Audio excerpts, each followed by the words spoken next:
Sejam bem-vindos a mais uma quarta-feira de conversa construtiva que vai trazer para a gente insights, nova motivação para o trabalho, para entender mais da nossa atuação, de como a gente pode impactar a vida das pessoas. E eu estou super feliz de poder hoje conversar com uma convidada que eu admiro demais, que é nossa amiga, parceira da TC Pilates e que a gente tem a oportunidade de conviver, porque fazemos também aulas juntas e compartilhamos muitas ideias. E é uma das profissionais, eu diria, mais completas que eu conheço, porque vem de 3 formações importantes da área do movimento, e ela vai contar quais são já já, não vou fazer o spoiler, e que hoje vai trazer para a gente uma visão ampla do trabalho de reeducação postural, né? Quais são as estratégias que podem ser utilizadas e o que deve ser considerado quando a gente pensa numa reeducação de postura, na construção de um novo comportamento postural. Eu vou convidá-la, a experiência dela com a gente. Oi, Ká! Oi, Tudo bem? Seja bem-vinda! obrigado pelo convite. Adorei, obrigada. A gente que agradece o seu tempo, né, a sua disponibilidade de compartilhar. A gente tem feito esses encontros, né, de segunda, quarta e sexta, com essa proposta de trazer conteúdo para os instrutores, para os alunos, para os entusiastas do movimento, que querem entender, eu sempre falo, o que tem abaixo ali da pontinha do iceberg, né? Tudo que move e tudo que um profissional do movimento precisa saber, as perspectivas que a gente considera para poder colocar um corpo em movimento e toda a estratégia que a gente define para fazer esse trabalho. E é um prazer ter você aqui compartilhando com toda a tua bagagem, com toda a tua experiência. Você que é uma profissional exímia no que faz, então eu só tenho a agradecer por você poder estar aqui e compartilhar com a gente. Obrigado. Eu acho que esse incentivo através das lives educativas de vocês só engrandece, né, nossos conhecimentos, enfim, tudo que pode agregar ao que a gente já tem de formação, enfim. Então, eu que agradeço aí a oportunidade de falar um pouquinho a respeito do meu trabalho. Ai, que bom, que bom. Cá, conta pra gente, pra quem tá chegando agora e não conhece todo o teu background, quais são as suas formações, né? Qual que é a tua história na área do movimento? Então, na verdade, a minha primeira formação foi através da dança. Comecei a dançar criança, né, com 10 anos, na verdade, parei faz poucos anos, assim. Mas Uhum, essa minha formação, com certeza, me incentivou a fazer a faculdade de Educação Física. E uhum, depois, na faculdade de Educação Física, que eu fiz a faculdade de Fisioterapia, né? uhum, Eu sempre, na verdade, quis trabalhar através das minhas formações, através do movimento, né? Então, na verdade, eu acho que tanto a dança me ajudou com a faculdade de Educação Física e as duas juntas me ajudaram a me manter numa direção de reabilitação através do movimento. uhum. E hoje você trabalha conseguindo mesclar toda essa bagagem, essa referência que você tem. Como você hoje consegue colocar todo esse conhecimento, né? Você tem um estúdio, uma clínica, e Sim, você consegue muito bem transitar entre essas áreas, né? Pensando no bem maior, que é o corpo em movimento, né? sim. As minhas especializações na área de fisioterapia já iniciaram com a formação de cadeias musculares, que foram anos de formação. Uhum, Aí eu fiz o RPG, me especializei, fazia a técnica de RPG muito mais do que as outras coisas. E aí, dentro dessas duas técnicas, eu acabei sendo primeiro aluna de Pilates. Então, antes de uhum, fazer a formação de Pilates, eu fui aluna de Pilates durante um ano. Uhum. Na verdade, naquela época estava se iniciando, não se encontrava tantos estúdios de Pilates como a gente tem hoje em dia. Mas eu queria muito experimentar no meu corpo aquela coisa que tinha virado um boom e consegui ir para um estúdio em Pinheiros, né? Sair da Zona Norte de São Paulo para ir para Pinheiros para poder fazer 2 vezes por semana, porque eu queria aquele trabalho no meu corpo.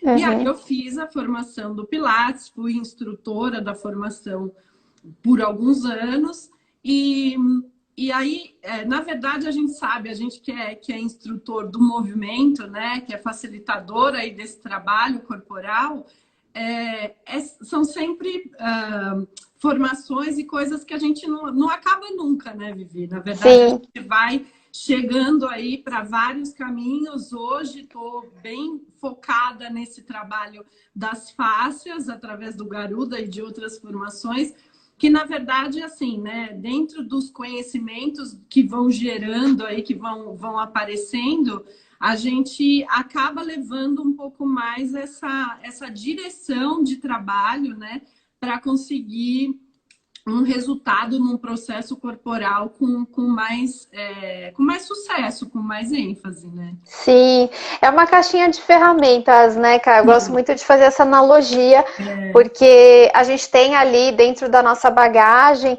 N abordagens, perspectivas de movimento, e eu acredito que, apesar da gente se organizar, se estruturar para oferecer ali uma aula ou uma sessão previamente já planejada, de repente o corpo chega ali na nossa mão para um trabalho pedindo uma outra estratégia e a gente tem que estar disponível e conhecer, estudar para ver que outras formas de movimento podem ser mais adequadas, né, de acordo com o que o corpo está pedindo no momento, né? E eu sei que a sua caixinha de ferramentas é bem cheia, né? Deve ter mais de uma aí.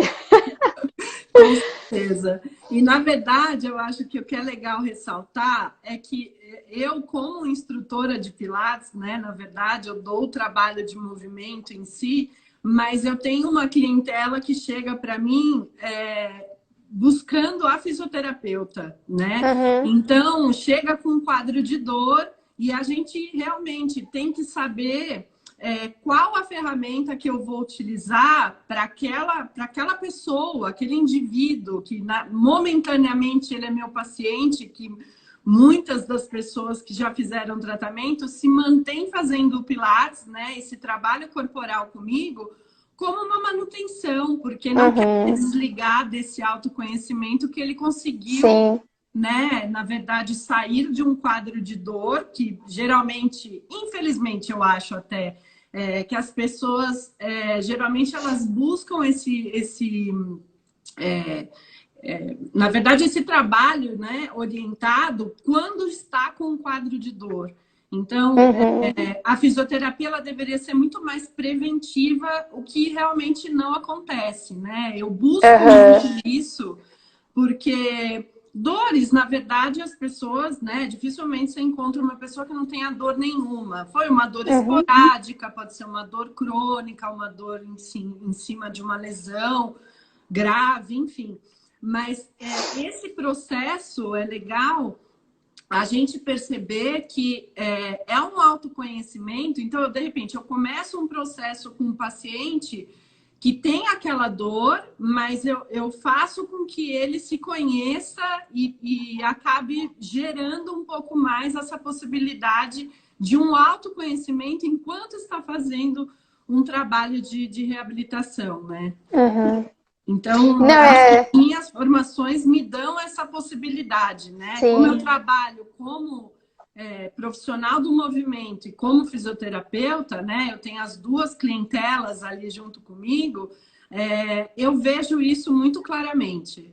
E é interessante, assim, na tua formação, a gente vê que existe o caminho que a gente quer para o nosso aluno, né? Que muitas vezes chega, como você falou, infelizmente, por um quadro de dor, num processo de reabilitação, e depois ele entra numa atividade física orientada, planejada, que o profissional da educação física vai proporcionar, e depois ele pode ir para um lugar de liberdade de movimento, que a dança traz, que a formação da Sim, dança estimula, né? Faz a gente entender o corpo, né, de uma forma muito mais livre e muito mais potencial, com menos crenças e mais potencialidades. Então, é uma jornada muito interessante que quando a gente, como um profissional só de uma formação, acaba precisando de outros profissionais para levar o nosso cliente, aluno nessa jornada, e você tem ali essa possibilidade de desenvolver diretamente esse caminho com eles. Isso é muito legal. São várias formas de entender a aplicação do movimento, então é muito bacana isso. E Cá, você trabalha hoje mais com, não mais, né, mas eu digo especialmente com um olhar para a reeducação do movimento, e aí independente da fase, né? Independente se a gente está falando da reabilitação, da manutenção disso, ou de performance, porque eu sei que você também trabalha com bailarinas, que você busca potencializar corpos que precisam de uma performance específica. Como que é esse processo de reeducação postural dentro do seu trabalho e de acordo com todas essas bagagens que você tem, como você aplica e como você entende esse processo? Então, na verdade, esse processo, mesmo com essas clientelas assim diferenciadas, vamos dizer, ele é um processo individual, né? Então, na verdade, assim, vou dar o exemplo das bailarinas. Claro que elas desenvolvem, né? Elas estão ali praticando a mesma técnica, né? Então, eu como formada em balé, na verdade, eu sei, tenho propriedade para falar, porque eu já senti no meu corpo todo esse processo.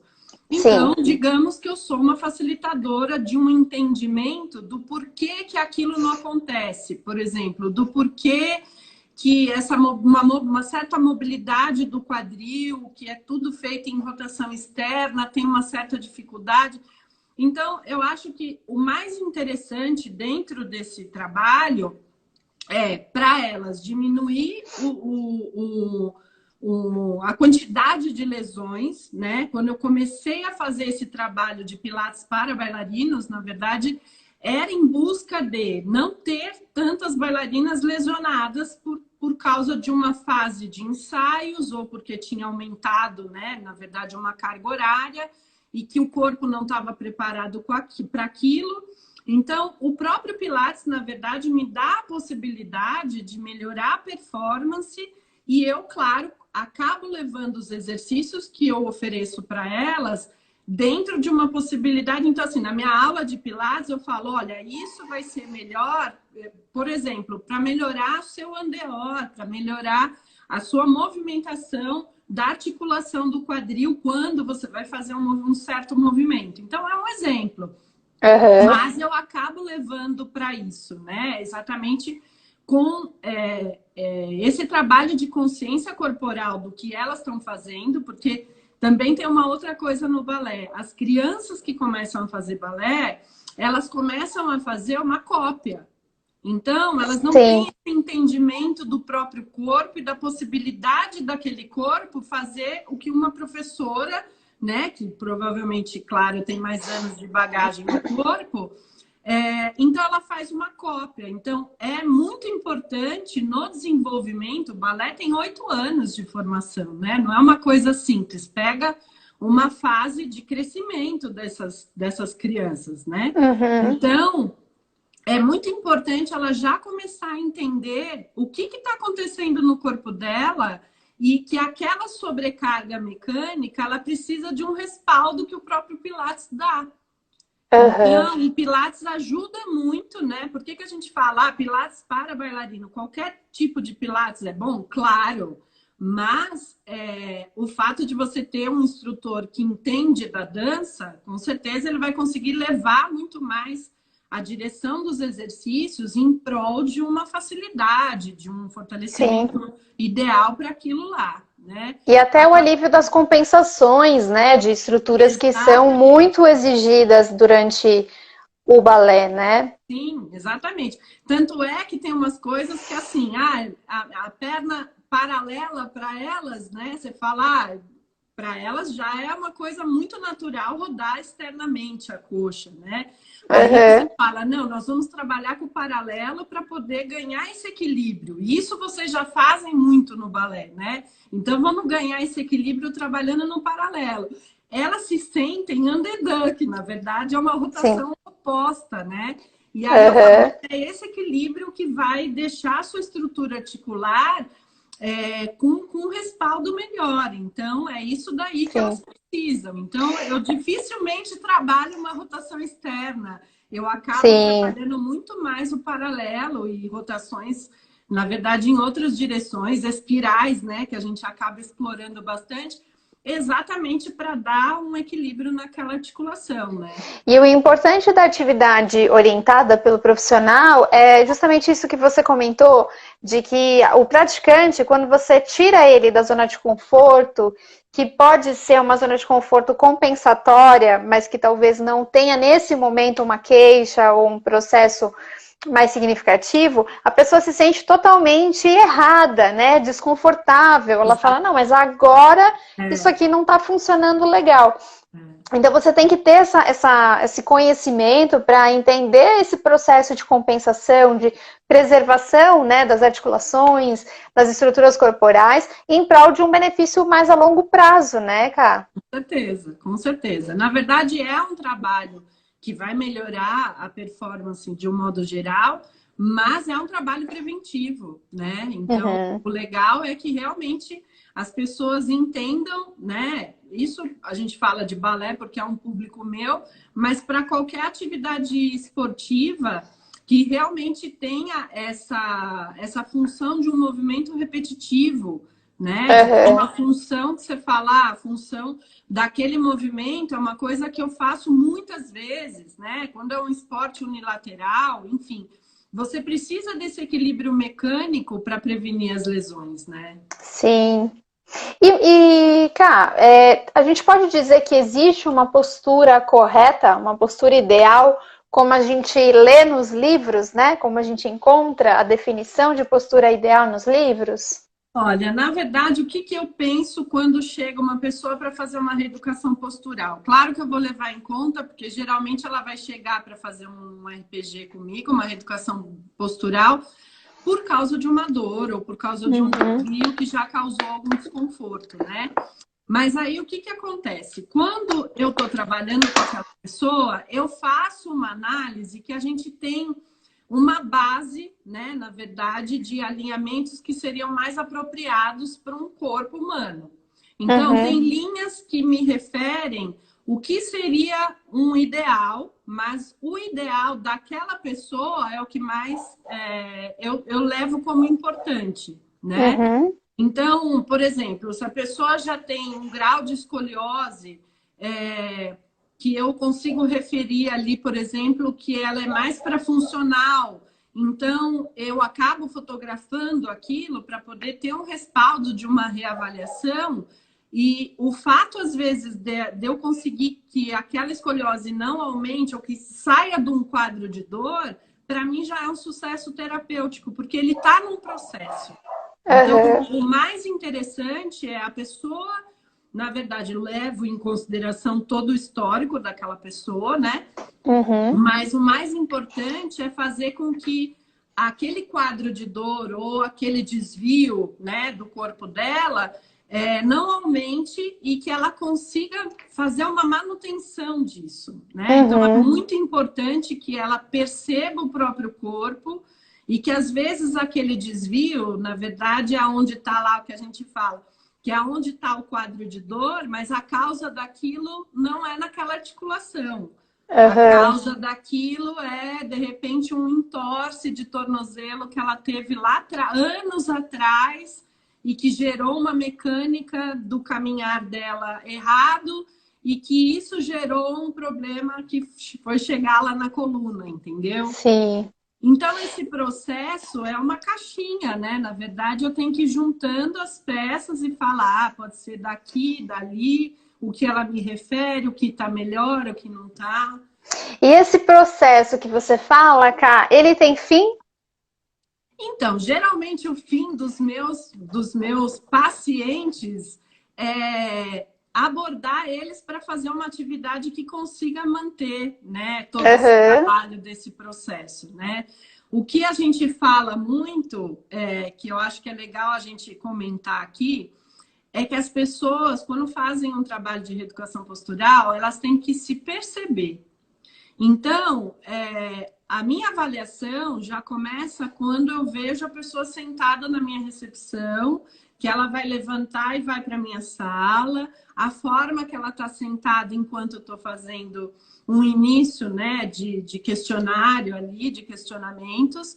Então, essas atitudes que ela, de repente, não está prestando atenção, que eu estou prestando atenção, é que já me fala muito dela, né? Uhum. Porque se a gente coloca uma pessoa lá numa prontidão para tirar uma foto, ela se apruma, ela se arruma. Sim. Então, eu tenho testes que eu acabo utilizando que são dinâmicos. Então, eu preciso ver a pessoa andando, eu preciso ver se a pessoa consegue fazer um agachamento, eu preciso saber se ela faz um rolamento. Então, todos esses parâmetros que vão fazer parte desse processo. Então, a dor Uhum. é só mais uma coisinha que eu levo em consideração. Então, Uhum. às vezes a pessoa não sabe levantar de uma cadeira.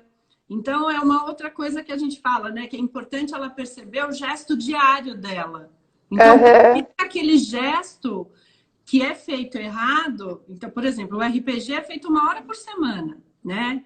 Só em casos de dor ou de gravidade, enfim, da lesão, é que eles acabam fazendo 2 vezes por semana.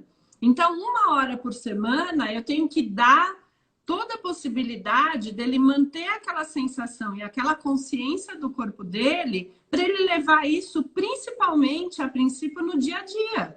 Então, como Uhum. senta, como levanta, como você sobe uma escada, a posição que você dorme, né? Então, isso é primordial para eu poder manter esse controle sobre esse processo.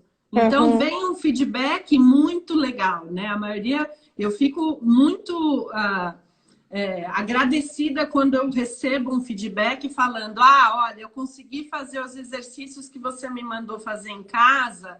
Antes de eu me levantar, eu me espreguiço. Antes de eu colocar carga no meu corpo, eu mobilizo um pouco a minha articulação. Eu estou Uhum. fazendo um exercício respiratório antes de dormir, depois de dormir. Ou então Uhum. vem aquelas coisas assim: estou descobrindo músculos desconhecidos no meu corpo, né? Uhum. Aí a pessoa fala: nossa, estou percebendo uma parte do meu corpo que eu desconhecia. E o processo Sim. é esse, né, Vivi? É a É partir o despertar da consciência corporal, né? Que eu que é acho assim, fundamental. na minha opinião, eu vejo como extremamente importante, mas um dos maiores desafios que a gente tem como Com profissionais do movimento. Porque pôr para mover é uma coisa, agora você certeza. colocar aquele corpo para se mover e despertar a consciência do movimento são coisas totalmente diferentes, né? Certeza, com certeza. Não é só colocar o movimento em si, é fazer ele perceber aquele movimento no corpo dele. Uhum. Então, de repente, o mesmo movimento que a gente dá uma aula em grupo, para uma pessoa dá uma sensação, para outra pessoa não. Para uma pessoa Uhum. é libertador, para outra pessoa ela já teve que fazer um pouco mais de força para conseguir chegar naquele movimento inteiro, Uhum. completo, entendeu? Sim. Então, eu acho que é sempre assim, em cima desses processos que a gente busca o trabalho, né? Sim, e você falou, né, sobre essas diferenças da percepção de cada um em relação ao movimento, né? O quanto para um pode ser libertador e para o outro pode ser um movimento extremamente desafiador e que gera e desperta até emoções inicialmente negativas, de repulsa pelo movimento, de frustração, enfim, vem à tona milhares de outras questões particulares do indivíduo, né? E como que você vê, ou como você integra esses aspectos, né?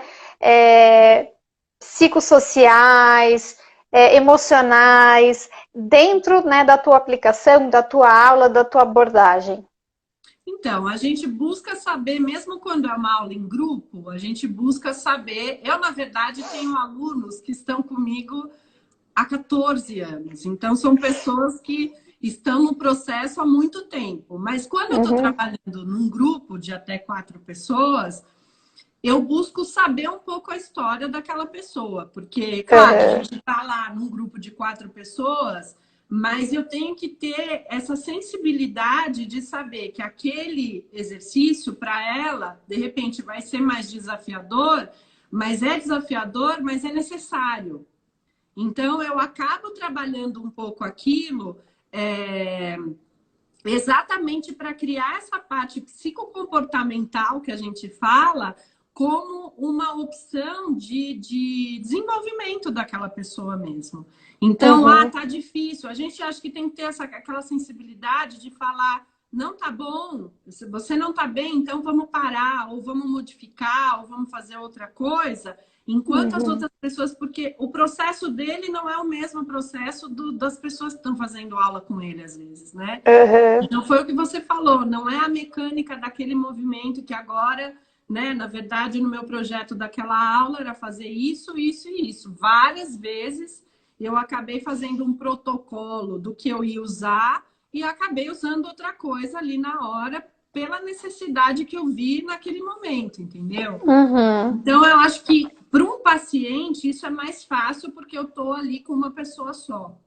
Agora, quando eu estou numa aula, na verdade, a gente tem que ter essa sensibilidade de perceber o outro, de perceber aquele processo que está acontecendo naquele dia, naquele momento. Naquele Porque pode momento. chegar aquela mesma pessoa num outro dia, exatamente por causa dessa parte psicomotora dela, né? Então, aconteceu alguma coisa e ela chegou lá de uma outra forma. Então, às vezes, até um exercício que era bom, que dava aquela sensação boa para ela, na outra semana já não tá mais. E você colocaria essa questão desse comportamento psicomotor, dos aspectos emocionais e psicológicos, em que porcentagem de importância mesmo para você ter um sucesso durante esse processo, né? Porque a gente fala muito do movimento, estuda muito o movimento, mas eu percebo que é necessário buscar informações que muitas vezes estão numa outra área, mas para que a gente possa ter uma aplicação mais assertiva, né? E fazer esse reconhecimento aí do indivíduo, né? Para poder aplicar. Acho que a gente tem essa ferramenta de proporcionar movimentos para as pessoas.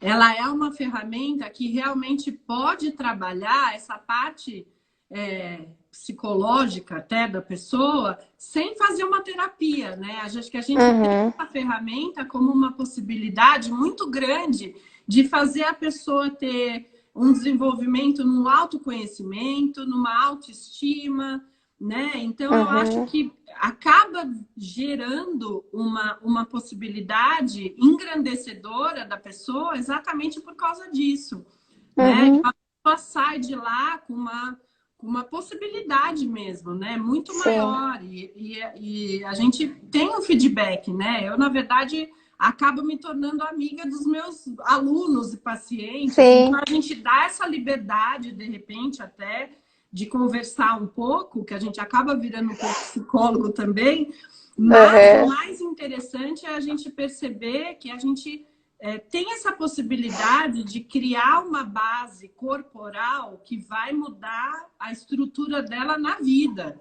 Né? Sim. A gente fala, né, muito assim, da terapia do movimento, mas a gente trabalha com a terapia através do movimento também.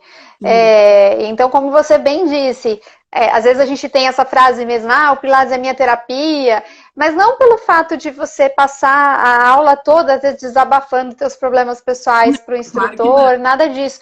É pelo fato de que realmente através do movimento você se volta mais para dentro e você consegue encontrar suas potencialidades. E aí você consegue também replicar isso para a tua vida, né? A gente tem tão poucos momentos, eu percebo assim, de se silenciar realmente, de você deixar fatores externos realmente alheios a você e começar a se olhar, se observar, que é uma coisa que a meditação faz muito bem, mas se você realmente estiver em movimento, aberto, né, consciente para isso, a meditação através do movimento é um excelente caminho, né? E potencializa tudo, o processo de cura, inclusive, né? Claro, claro.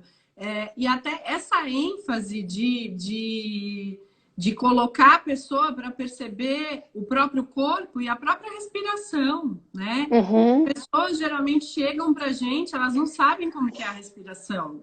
Como que uhum, você pode melhorar essa capacidade respiratória, né? Como que você respira lateralmente, como que você respira nas costas. Então, através dos exercícios e dos movimentos, a gente enfatiza aquilo também. Olha, agora uhum, respira do lado que está aberto, agora percebe o seu lado que está aberto, percebe o seu diafragma, percebe as suas costelas, né?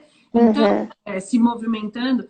Então, na verdade, eu acho que esse processo de autoconhecimento através da respiração, de repente a gente sabe que aquele momento é o único momento que a pessoa vai usar no dia para fazer uma autoanálise, né? Na verdade, Uhum. do próprio corpo e da própria respiração. Então, geralmente a gente tem feedbacks muito bons exatamente porque está passando por esse processo de autoconhecimento, né? Uhum.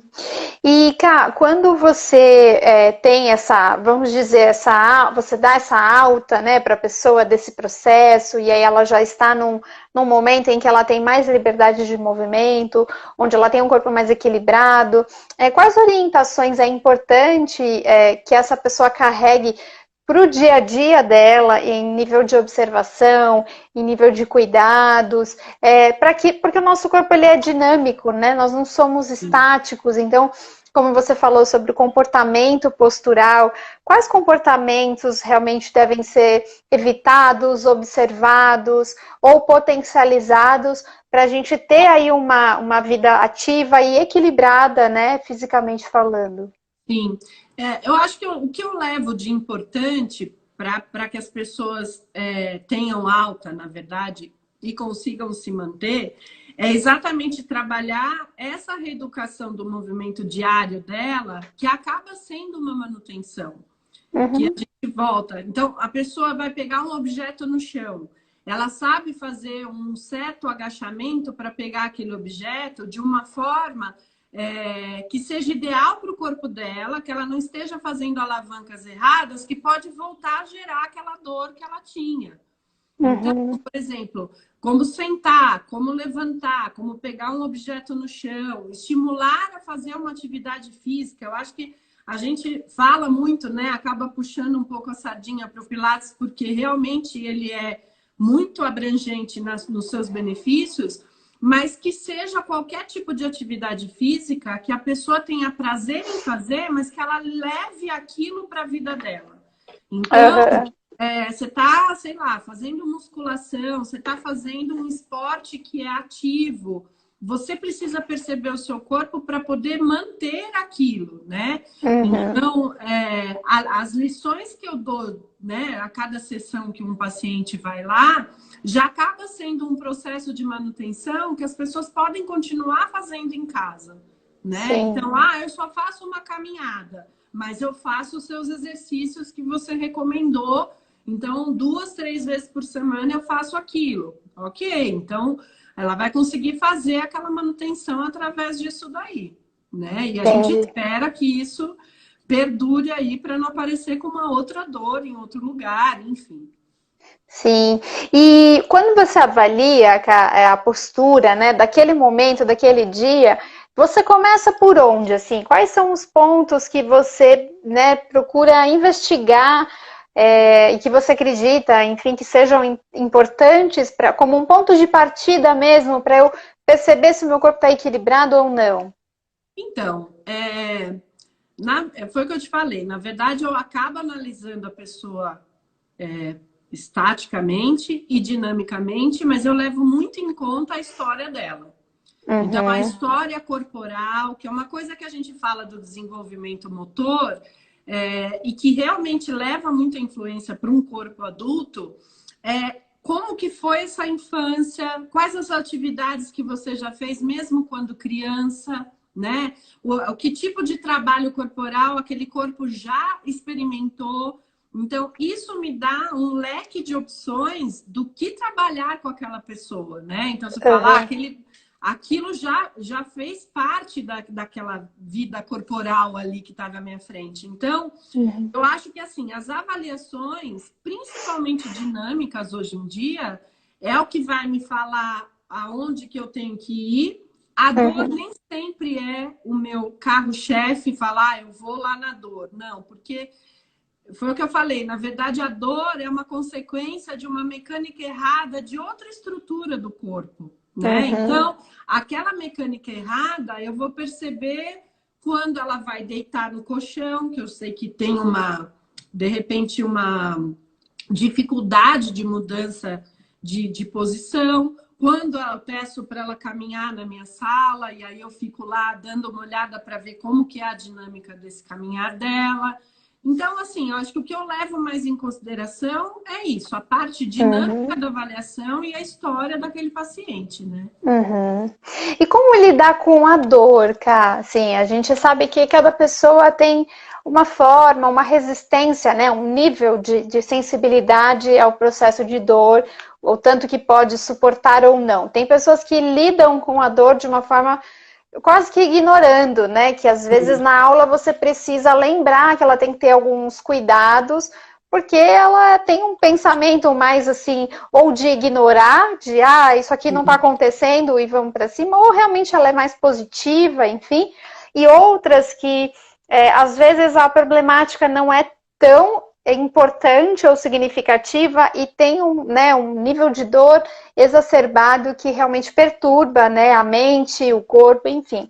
Como lidar com o aspecto da dor em movimento, né? Como colocar uma pessoa em movimento que está sentindo dor? Quais os caminhos que você Então, tem trilha muita aí? gente que, na verdade, chega num quadro de dor e cuida demais da dor, né, Vivi? Então, na verdade, Cultiva. aquilo é psicossomático, né? Na verdade, cuida tanto daquele quadro de dor que ela se refere numa postura que acaba até, assuntos que vocês até já abordaram aqui nas lives de vocês, que ela cuida tanto daquele quadro de dor que naquele quadro de dor ela não se permite fazer outras coisas. Isso eu não posso fazer porque a minha dor vai aparecer. Então, eu acho que a gente tem que ir meio que comendo pelas beiradas, sabe? E fazer a pessoa perceber que, geralmente, a lesão tá lá, né? Tem, de repente, até um diagnóstico, né, médico ou de imagem que acontece aquilo lá, mas que muitas vezes ela pode se manter, né, ativa e fazer os movimentos independente daquele quadro de dor naquela região. Então, eu procuro não dar muito foco para aquilo, né? Não ficar só perguntando da dor, como que está a sua dor, como foi a sua dor. Não, na verdade, como você passou essa semana, o que você conseguiu fazer de atividades, conseguiu dar uma caminhada, fazer alguma coisa.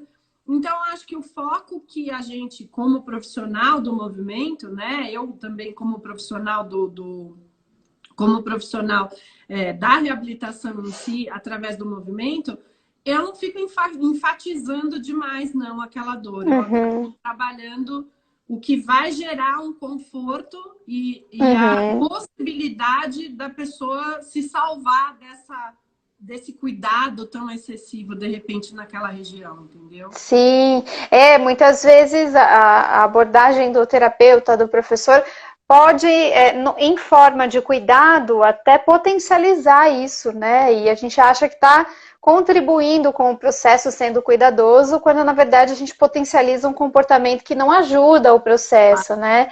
E sempre, né, toda dor, ela vem, mesmo que seja uma dor física, e claro, é real, ela traz com ela, né, toda uma bagagem, né, de quem somos, dos nossos medos, das nossas angústias. Então, acho que é até um exercício, né, a gente fazer mesmo, a partir do momento que a gente tem que conviver com algum tipo de dor física, o quanto aquilo é físico e o quanto aquilo traz de outras emoções e de outros medos. Claro que o profissional aí da psicologia, da terapia, tem total condição de ajudar nesse mapeamento, mas é importante a gente saber disso para poder até direcionar o nosso aluno e entender até que ponto A gente usa aquele ponto de dor, às vezes, para ter mais atenção do professor, para se sentir cuidado. E é tudo inconsciente, né? Não é uma coisa que você fala, ah, eu vou ficar aqui falando da minha dor porque eu adoro a Kátia, eu quero que ela me dê mais atenção. Não, quando você vê, é um comportamento já que domina a situação. Então, vale, acho que essa orientação, né? Pra Com gente se certeza. perceber, inclusive, na dor, né? Com certeza. Na verdade, a parte emocional às vezes fala muito mais alto do que a parte física, né? Uhum, Então, foi o que a gente falou, acaba engrandecendo aquela falta de possibilidade daquilo, né? uhum, Aquele movimento em si, e cuida disso como se quisessem realmente manter aquilo, né? E não se uhum, safar daquilo, não melhorar aquela condição. Então, é o que a gente tenta fazer, né? Na verdade, dentro dos movimentos e da própria reabilitação, a gente tenta fazer a pessoa se desvencilhar daquela dor, daquele quadro, para poder ter as possibilidades, né? Ganhar um engajamento aí nessa musculatura que envolve aquele quadro de dor, para que ele uhum, perceba que ele não nasceu com a dor, né? uhum. Kai, você acha que a postura, né, a dor, enfim, todas as problemáticas que o corpo pode apresentar em desequilíbrio, elas acontecem mais de fora para dentro, então eu tenho alterações físicas, motoras, e isso vai, né, mexendo mais com a minha forma de pensar e sentir, ou ao contrário, assim, se a gente pudesse dar uma direção do processo que normalmente ou mais comumente acontece. É a forma como eu penso, a forma como eu sinto, que faz o meu corpo físico se manifestar de determinada forma. Então, eu acho que tem os dois lados, né? A forma que você pensa para fazer e a forma que você sente, né? Então, acho que a gente tem Uhum, que abranger esses dois lados, né? Esses dois lados, na verdade, eu acho que eles se comungam, né? Então, tem que ter um pouco das duas coisas. E a gente uhum, leva para a parte daquela pessoa. Às vezes, para uma pessoa, um caminho é melhor, para outra pessoa vai dar um efeito bom para ela, mas o caminho dela é o oposto disso, né? Então, uhum. eu acho que depende um pouco do que a gente está falando em si, mas e principalmente da pessoa, né? Como que a pessoa Sim. se interfere nesse processo, né? Como que ela chegou lá nesse processo, de que forma ela chegou nesse processo. Então, eu acho que tem um pouco Uhum. das duas coisas. Sim, o corpo fala, né? Tem um livro que Sim, chama O é, Corpo Fala. é. Você sabe que É uma muito. coisa, uma indagação que o Ivaldo fala muito, né? Que eu tenho a formação de reeducação do movimento com ele também, e ele fala muito que assim, o que envelhece primeiro, a sua pele ou o seu gesto? E isso Hum, faz com que a gente realmente aborde uma introspecção assim, para falar que os nossos gestos diários, na verdade, eles envelhecem mais rápido do que a pele, porque geralmente a gente dá um jeitinho, né? Do modo fácil de dar um exemplo. Por exemplo, vai chegar numa determinada parte da vida que você não consegue mais cortar uma unha do pé ou amarrar um sapato, e aí, ao invés de tentar manter aquele movimento, você compra um banquinho e põe o pé em cima para poder uhum, chegar mais perto do pé. Então, isso é só um exemplo, né? Mas na verdade os nossos gestos diários, eles têm que ter essa consciência para poder ser mantido, né? uhum. Então, por exemplo, a gente percebe as dinâmicas diárias com uma pessoa que senta e cruza sempre a mesma perna. Então, aquela articulação do quadril, de um lado tem muito mais mobilidade do que do outro, exatamente porque ele tem um vício postural, né? E Uhum. aí, às vezes, ele chega para mim e ele não tem dor ali naquele quadril, mas aí eu vou fazer os movimentos e falo, olha, essa simetria é muito grande, então ali caminha Uhum. um processo de autoconhecimento mesmo para fazer com que a pessoa consiga se mobilizar e se perceber, né, em cima daquelas Sim. assimetrias. Então, eu enfatizo muito isso. Esse gesto diário, ele tem que ser muito, a princípio, consciente, para depois chegar num gesto que você fala, vou pegar um objeto aqui, e aí eu consigo pegar com uma dinâmica que eu não vou subir meu ombro, que eu consigo organizar meu braço, que eu consigo manter a minha coluna, enfim. Então, eu acho que é muito por esse caminho aí. Sim, você falou uma coisa extremamente importante, que é a gente vai perdendo o gesto motor, né, na funcionalidade, na função mesmo. Exatamente. E a gente aceita, tende a aceitar isso por ser algo mais a longo prazo, então a gente vai perdendo aos poucos, não é hoje eu salto, amanhã eu não salto mais, ou hoje eu amarro meu tênis e amanhã eu não amarro mais. Não, é a cada dia eu vou percebendo uma nova dificuldade, talvez, e eu vou muitas vezes empurrando para debaixo do tapete. Então, antes eu conseguia trazer, de repente, como você mencionou o exemplo do sapato, trago a perna para o peito e amarro. Agora não é mais possível, então eu sento. De repente, daqui uns 2, 3 anos, eu já preciso cruzar a perna para fazer isso, porque eu já não desço mais. E isso vai ficando socialmente aceitável, né? Eu também vou me mantendo assim, entendendo como um processo natural, que mas que poderia, né, ser muito menos acelerado, e eu poderia manter o meu corpo mais capaz de N movimentos se eu persistisse um pouco mais, porque o processo de envelhecimento ele vai acontecer e acontece para todos, mas a grande diferença lá da maratonista de 90 anos é que ela persistiu em treinar os movimentos que naturalmente o corpo dela vai deixar de ter facilidade em fazer. E não simplesmente aceitar. Então, acho que esse é uma grande lição que o processo de envelhecimento traz e a gente precisa se manter atento a isso, né? A gente muda o nosso padrão no longo prazo sem perceber. Com certeza. E eu acho que, assim, as pessoas têm que perceber que, através do movimento, você transforma o seu corpo com qualquer idade. Eu já tive alunos, tenho uma aluna até hoje mesmo ainda, que é minha aluna, que o pé dela é em rotação externa. Aí, ó, alinha o pé. Aí, mas faz mais de 60 anos que o meu pé é assim, mas ele pode melhorar essa condição. Então, aqui fazendo a aula, a gente vai tentar manter essa correção, porque ele não pode piorar esse quadro que ele já está numa rotação, né?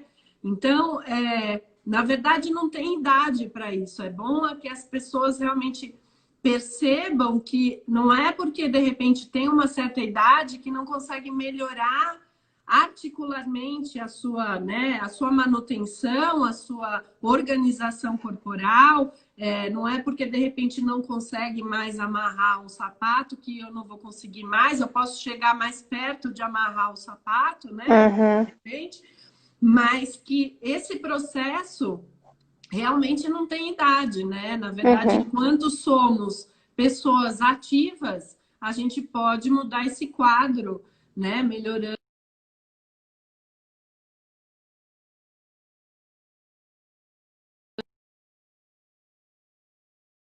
Gelou, Oi, desculpa. Tocou aqui. Aqueles números esquisitos que ligam, Espírito Santo, apareceu aqui na hora inapropriada. Então, mas o que você falou é excelente mesmo, Capa, que nunca é tarde para começar, né? Que o nosso corpo é extremamente adaptável, ele responde a tudo, o nosso corpo responde a tudo que você oferecer para ele. A questão é o que estamos oferecendo, né? E que estímulo que a gente dá. A pessoa querer fazer isso, né? Pelo próprio corpo. Né? Então, a pessoa tem que ter uma iniciativa de querer trabalhar o próprio corpo, né? Agora que a gente está aí nessa fase mais em casa, a gente vê que as pessoas não têm muita vontade de fazer as coisas, fica numa postura errada no computador, né? E acaba, na verdade, facilitando essa ação da gravidade ali que a gente tem que brigar contra, né? A gente se achata com muita facilidade, né? Se achatar é muito fácil. Permitir que a ação da gravidade puxe nosso corpo para baixo é muito fácil. Então, eu acho que a gente tem que ter essa consciência dessa certa obrigatoriedade de trabalhar o nosso corpo, né? Então, buscar um apoio melhor sentado, buscar um bom apoio dos pés, de repente, tô trabalhando de home, então não adianta, né? Eu colocar de qualquer jeito, eu vou passar horas nessa postura, ou se realmente a pessoa fica muito tempo sentada, enfim, eu acho que tem que cuidar da postura como um bem, na verdade, que ela está fazendo para ela própria, né? Sim. Então, eu acho que é a partir daí mesmo que a gente, que é o nosso trabalho, claro, mas que a gente tem que manter essa consciência nas pessoas, né? Elas têm que ter essa, na verdade, essa disponibilidade de trabalhar o próprio corpo. Sim, sim. É isso mesmo. É entender o corpo como a nossa casa, né? O que nos permite estar vivos, nos permite sentir e tem que ser cuidado e estimulado sempre, né? É que muito se associa também, eu acho, o exercício, o treino, a atividades que devem ser extenuantes, ou que tem que suar muito, ou que tem que, né, fazer muita força. E o nosso corpo precisa de movimento. Ele precisa, claro, da força, do cardio, isso é importante, mas se você se mover, já é 50% do caminho.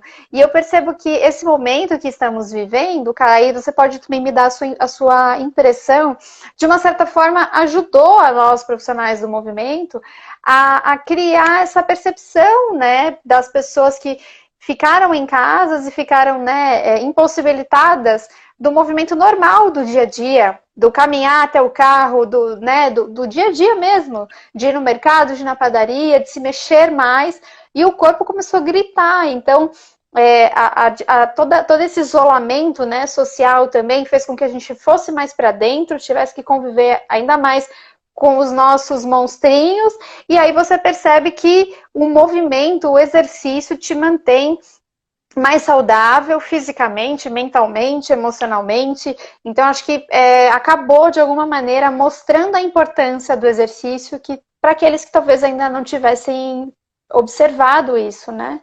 Concordo plenamente. Eu acho que também essa facilidade que a gente está tendo, que até, na verdade, é um dos motivos do meu projeto lá no meu Instagram da Bem-Estar, da minha clínica, é que a gente tem uma possibilidade pela internet de perceber o corpo, experimentar coisas, que é um leque enorme agora, né? Na verdade, dentro do meu projeto e do estímulo que eu estou tentando proporcionar às pessoas... Desculpa.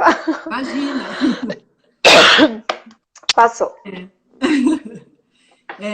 Na verdade, o meu projeto é mostrar vários profissionais que me influenciaram, ou que me influenciam, né? A mostrar tipos de movimentos para que as pessoas realmente experimentem. Então, experimenta dançar, experimenta fazer o garuda, experimenta fazer o pilates, experimenta sapatear, experimenta trabalhar com o corpo e a música, enfim. Na verdade, esse projeto chama Projeto Movimento Solidário. Eu vou colocar aqui nos comentários para quem quiser e vou colocar o teu Instagram, o da Bem-Estar, né? Da clínica. Bem-Estar, Pilates e Fisioterapia. Tá, é Projeto Movimento Solidário. Tá, já vou colocar aqui para quem quiser acompanhar, seguir lá o Instagram. Bem-Estar, tá como Bem-Estar, Pilates e Fisioterapia? Fisioterapia, isso. Tá, eu já vou postar, você me corrige. É exatamente para que as pessoas tenham a possibilidade de, em 15 minutos, 20 minutos, experimentar coisas diferentes no corpo, né? Então, tem vários profissionais da área do movimento lá, que a gente está fazendo as postagens, até a postagem que a gente fez ontem foi da G, querida, e na verdade, o seu também já vai ser colocado, mas é exatamente para que as pessoas tenham essa possibilidade. Então, nesses tempos que a gente tem uma gama enorme de possibilidades mesmo, de olhar lá uma live e falar, eu vou experimentar, eu vou fazer, eu vou sentir como é que fica meu corpo. Eu acho que a partir daí é que a pessoa tem que saber se ela gostou daquilo, o que o corpo dela falou com aquela experiência, o que foi gratificante para ela, que ela falou, quero mais, né?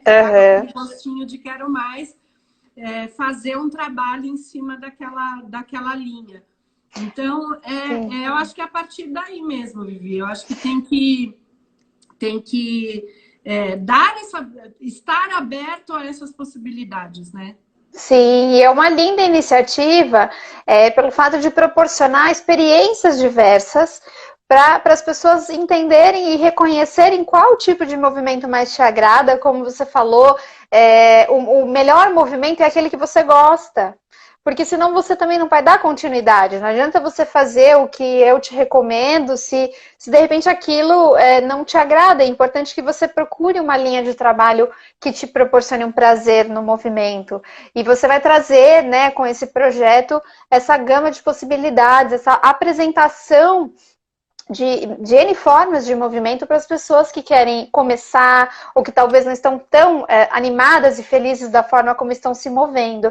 E os vídeos, Kylie, serão postados como? Diariamente, uma vez por semana, para quem quiser acompanhar? Verdade, eu estou tentando manter uma postagem diária, né? Mas eu ainda tenho algumas pessoas que aceitaram o convite, mas que ainda não me mandaram material. Então, se eu pular um dia ou outro, vai ser porque realmente essas pessoas ainda não me deram esse material a tempo. Mas a gente vai ter bastante possibilidade, bastante mesmo. Várias pessoas que, na verdade, você conhece também, porque você está dentro da minha área ali de formação. Mas o mais interessante é as pessoas realmente se darem essa oportunidade, se perceberem e fazerem realmente essas atividades. São tempos curtos de 15 minutos, 20 minutos, então dá tempo de perceber, de fazer o corpo e experimentar, né? E dá para encaixar na rotina de casa agora, 15 minutos, 20, rapidinho e tirar um tempinho para você. Cara, a gente tem 2 minutos, nossa conversa foi super boa, eu adorei, super agradável, super enriquecedora. E passou voando. E se você quiser deixar mais algum recadinho ou quiser deixar alguma orientação, fica à vontade.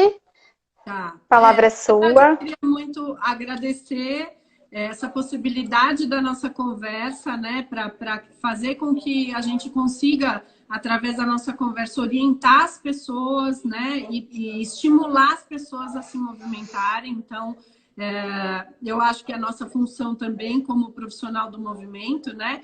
E aí eu queria muito só agradecer e achar que o projeto de vocês também é muito legal. Esse tipo de live educativa só engrandece os profissionais e as pessoas que também não são profissionais a se perceberem, né? E se cuidarem mais.